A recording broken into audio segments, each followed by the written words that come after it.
oportunidade de ver o jogo do Corinthians contra o Fortaleza e percebi algumas situações bem interessantes nesse time do Corinthians, né? O Vanderlei Luxemburgo é muito experiente, a gente sabe que é um treinador com muita bagagem, um treinador que costuma ganhar o vestiário, um treinador que resolve muitas coisas até na conversa, até na experiência que ele tem, né? Mostrando às vezes um vídeo ou alguma situação de estudar o adversário. Então o Corinthians, além de toda a tradição, de toda a camisa pesada que tem a equipe do Corinthians, ele tem realmente um treinador que a gente jamais pode subestimar.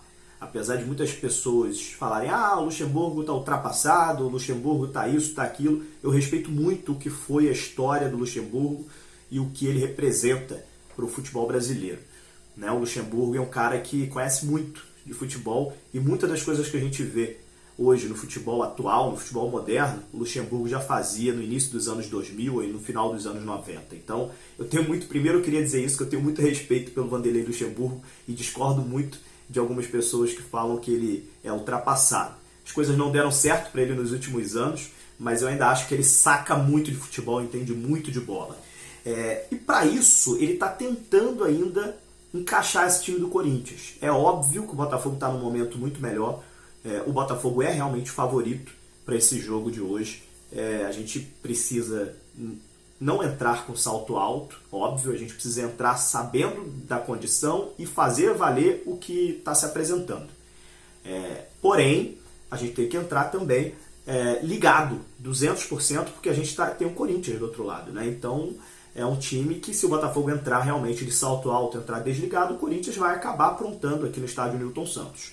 Né? Igual aconteceu no ano passado, onde o Botafogo acabou perdendo no estádio Newton Santos para a equipe do Corinthians. Né? Então, o Botafogo precisa, primeiro de tudo, jamais entrar de salto alto contra uma equipe assim do Corinthians. Porém, eu acho que essa equipe do Corinthians, ela está tentando ainda se encontrar. Tem alguns jogadores que eu acho muito bons, que é o caso do Roger Guedes, para mim é um jogador acima da média, mas eu vou passar a escalação para vocês aqui, a escalação provável. O coletivo ainda não está funcionando de maneira perfeita, deixa muito a desejar ainda coletivamente a equipe do Corinthians, né? O jogo contra o Fortaleza, eu achei a equipe do Fortaleza melhor na partida, o jogo foi empate, mas eu acho que o Fortaleza merecia vencer essa partida. E vamos ver o que vai acontecer hoje, né? Vamos ver o que vai acontecer hoje.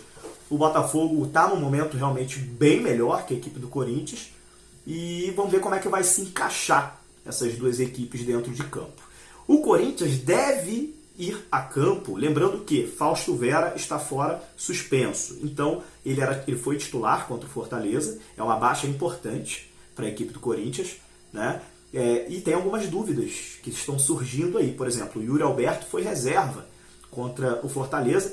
Ele estava num jejum de gols, né? Conseguiu fazer o gol contra o Fortaleza. Então existe a possibilidade talvez dele entrar como titular para jogar junto ali com o Roger Guedes.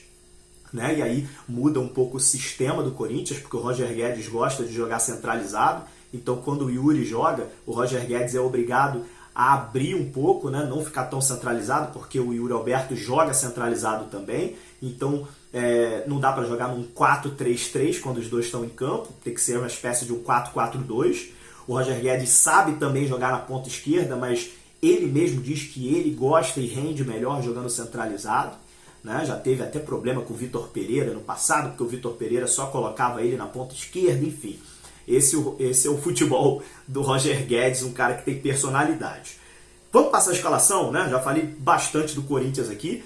Cássio no gol, Fagner lá na lateral direita e Fábio Santos ou Matheus Bidu na lateral esquerda. O Fábio Santos, experiente Fábio Santos, está disputando vaga aí com o Matheus Bidu. Ele começou contra o Fortaleza, então existe a chance dele continuar como titular, mas o Matheus Bidu, se aparecer como titular, não é nenhuma surpresa.